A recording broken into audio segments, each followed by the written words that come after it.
just a second to click in. There we go. All right, good morning, everybody. We have just ended week 4 of this legislative session, so things are starting to become clear. Amanda, if you haven't yet, take the report that I had sent you and just put it up on the chat for anybody that wants to a copy of it. And then if you could put it up on the screen. There we go. Can you see it now? Yep. Okay. All right. I'll start off kind of with the same ones we had last week. There's been some movement on some of them. Senate Bill 736, the construction defect claims, has remained, fairly clean. It expands the right to cure procedures in Chapter 558, and it now changes. It just passed yesterday out of Rules Committee. It changes the 10-year statute of repose to a 5-year statute of repose, which I failed to put the 5 years in on my report, but it would change the 10 to 5, but just for single family homes, basically. All others would remain at 10 years. This is part of the process that's going on between the House and the Senate. The House knows that the statute of repose is very important to the Senate president. He wants to do something, so they're taking a different angle. Their angle, which is why we have opposed next to it, is it just simply repeals Chapter 558. It doesn't do anything with the statute of repose. It repeals all the existing right to cure procedures. The problem that we have with that is that repeal would include 558-0035, which is the statute that provides for liability protections for individual engineers that work for firms. We have been told by the Senate sponsor that if in the negotiations, if it turns out they do repeal 558, they would make sure that 558-0035 remains in place, even if it just moves to another chapter. That language would remain in place, and we would keep those liability protections for individual engineers. So I don't know if I've got Derek or John on the phone here, but they might have a little more insight what's going on. As I said, the Senate bill just passed out of rules yesterday, so it's ready to go to the floor. The House bill, there hasn't been any action on it for a couple of weeks. So I don't know if that's part of the gamesmanship. They're just holding back or exactly what's going on. But as long as we save our stuff and we have their word that they will, I think we'll come out of that one okay. But obviously it's one that we're watching very closely. The second group, Senate Bill 398, House Bill 157, deals with transportation projects. This one was up, I believe, Wednesday, and it passed the Senate bill passed Transportation, Tourism, and Economic Development. They did amend it on the progressive design build contract portion. They did amend it that it would only apply to projects over $400 million versus the $250 million they had in their previous language. So that means that the House bill, with one more committee to go, now stands at $250 million, where the Senate bill's now changed. So they need to bring those together one way or the other. I have not heard exactly what the House intends to do, but I don't think this is a big controversial bill. If it is, it's coming from the seaports and the airports and transit, because there is a cap in there, the 25% cap on the amount of money that they can get annually from the Transportation Trust Fund. I haven't heard a whole lot of beefing about that. It's my understanding that they rarely ever, the current law says at least 15% has to be spent on those types of projects, but they rarely, if ever, hit the 25% mark. So I don't know how big of a deal that is to them. And I haven't heard, a whole lot of opposition, based on that. So that these two bills, appear to be in good shape for passage. And but obviously we will keep a close eye on them because of, it is in a realm where, one amendment can make it a bad bill. And so we'll keep a close eye on that one as well. Please feel free to jump in if anybody has any questions on these. Be glad to try to answer them. The third group is the professional structural engineer license. In the Senate, that will be up again next week on the 7th. In commerce and tourism, I don't think we have any problem. There's any problem with that bill in the Senate. The problem, once again, as it has been in years past, is in the House. And the bill has not moved in the House. So we're 4 weeks in. If that's important to you, it's time to start worrying about that one. They've been trying for several years, and we just have a House and a governor that are just very anti-license to begin with, much less trying to create a new one. So it's a very, very heavy lift for those that support that. Moving on, the acquisition of professional services. That one came up in the Senate a couple of weeks ago, passed its first committee. It's not been heard in the House. We are obviously opposed to that. It opens up CCNA is the biggest thing, and we don't want to get into that kind of a fight. Derek and I were talking a couple of days ago that, okay, where is it? Because normally about this time during the session is when we see the stuff coming at us that, we spend the rest of the session fighting. And so far, knock on wood, things are fairly smooth, and, our plane's flying level, which is, may seem funny, but that's a bad place to be halfway through the session because we know things are going to change. But anyway, so that bill appears, we talked to the Senate sponsor. He had done it as a courtesy to the House sponsor. Didn't seem real interested in it himself. Hasn't asked for it to come up in the next committee. And it just doesn't seem to be getting any legs in the House. So hopefully that will stay that way. Which brings us to the big issue that we've been working on this year, and that is the mandatory building inspections, which obviously comes to us because of the Surfside tragedy. That was up again Tuesday in regulated industries in the Senate, where it passed. We did amend it. The original language said that for the phase 2 inspection, it had to be a special inspector of threshold buildings. We explained to them there's not enough of them. That's not exactly where we need to go because, you may have some of the special inspectors who have never done an existing building because they do new construction. You could also have engineers that are very experienced inspecting existing buildings who aren't certified as a special inspector. So, the labor force on this is going to be tight.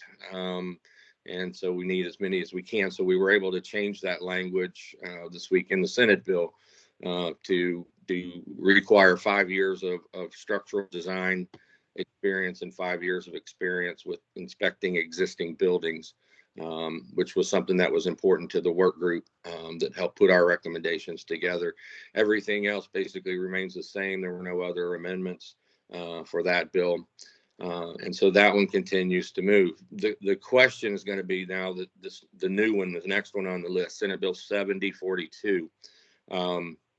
That's a much bigger bill.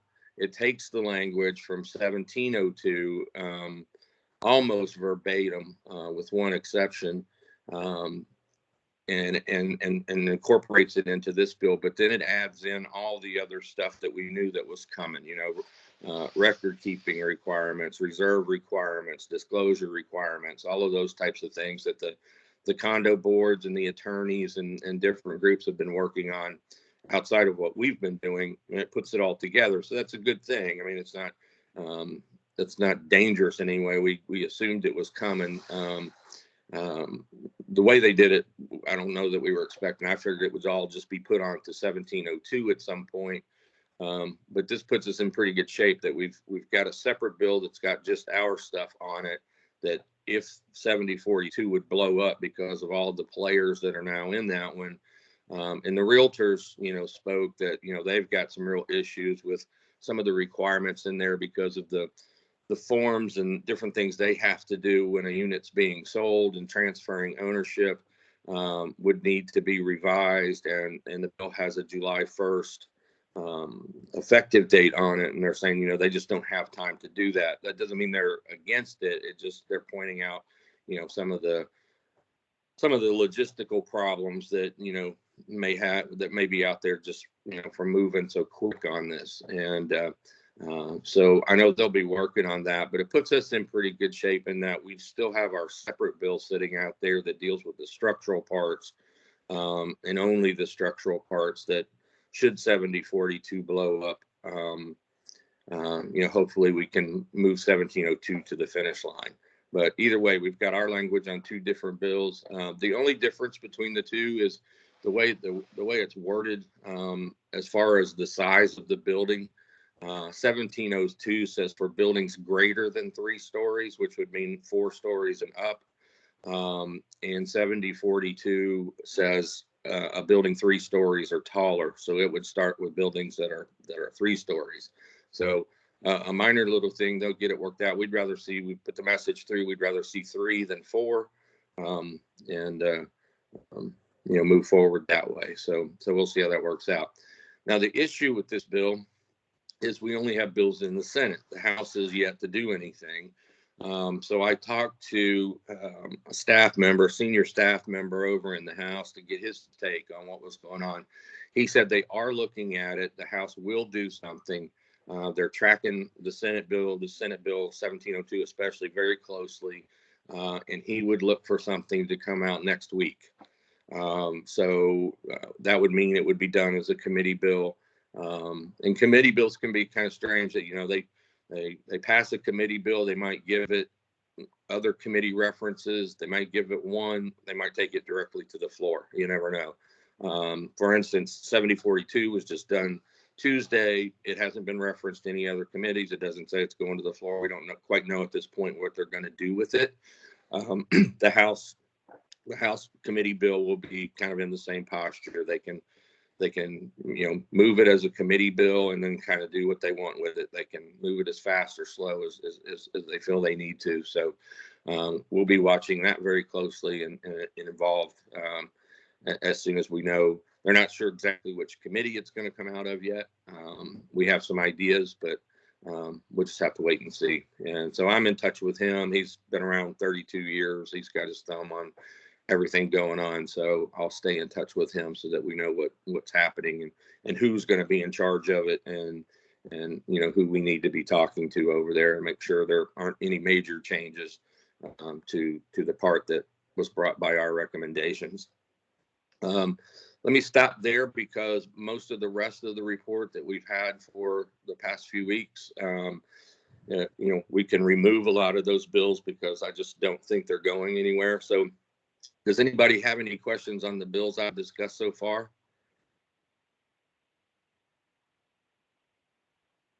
Hey, Alan, this is Joe DiStefano. Mm-hmm. I had a question on that progressive design bill, that 250 limit to the 400. Is that projects above that amount or up to that amount? Yes, it's only they only want to do it on mega projects, and okay. my understanding is that it's really because of the this one's kind of pointed at the project that's going to be done in Tampa, the West Shore interchange. Yeah, and it's like over $1 billion project. Right. So yeah, at this time, the way they have all of this worded is, they want it just for mega projects, not just, ordinary design build type stuff. Very good.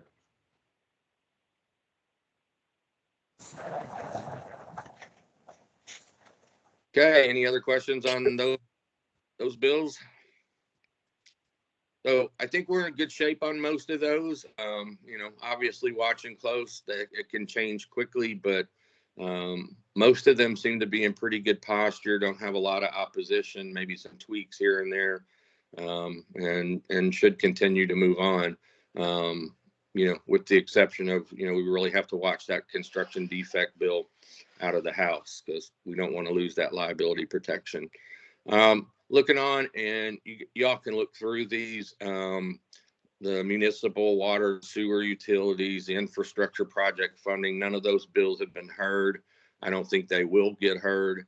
It deals mainly with, local government funding of projects and getting grants and that sort of thing. And then some of the other bills that, we never really thought were going to go anywhere, but were there related to Surfside. None of those have been heard. I think we're looking at the bills, especially in the Senate, the one that's going to come out of the House. We're looking at the bills that are going to address that issue. And as they put in some of the other things, outside of the structural pieces of the bill, I think they've plucked things out of these bills that they think are good ideas and incorporated them as well. So it's not that these bills, didn't have meaning. It's just they're not going to be the bills. So we can move on from that. And then the very last ones were basically just bills that turn the issue directly over to the Florida Building Commission and just skip the whole statutory legislative process. Those have not been heard yet either.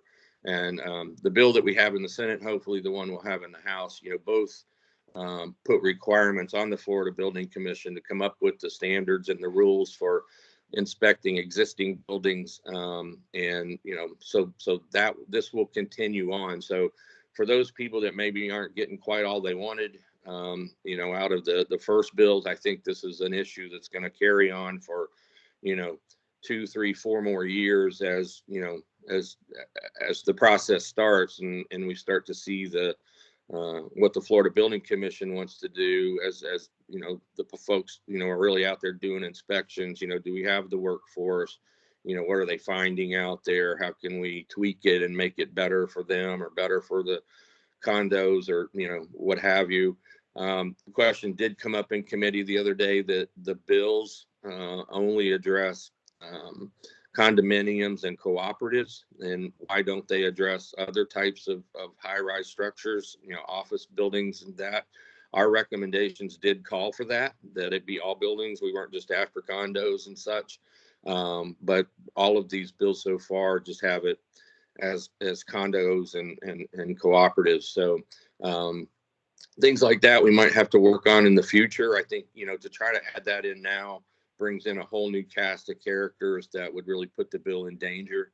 And I think we've got a really good bill, a really good place to start, as we move forward and we can, work with the building commission as well. So I think we're in pretty good shape here. Hey, Alan, this is Derek. The only thing I would add, I just looked it up. It must have been late last night. 7042 did get a reference to full appropriations. Okay, good. So movement continues. Yeah, I did this report yesterday afternoon. I didn't see that yet, so that's good.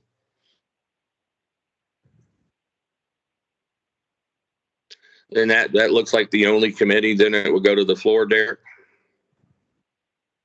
That's what it's looking like. Yes, sir. Yeah. Okay. Very good. Well, hopefully that'll happen next week and we can get that one moving. Do we have any other questions? All right. Hearing none. This one was short and sweet. So that's where our focus is right now. As I say, anything can pop up at any time. So, be ready. I really appreciate y'all taking your time on Friday mornings to join us, and we'll do it again next week. Thank you. Good luck with COVID or vid, whatever. Yeah, hope you. Yeah. Hey, at least they've nicknamed it now, so that makes it not as serious. So yes, just a household pet now. All right. Well, thank you, sir. All right, y'all take care. Bye, everyone. Stay safe. Bye-bye. Stay safe. Y'all too. Bye-bye.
Are we done?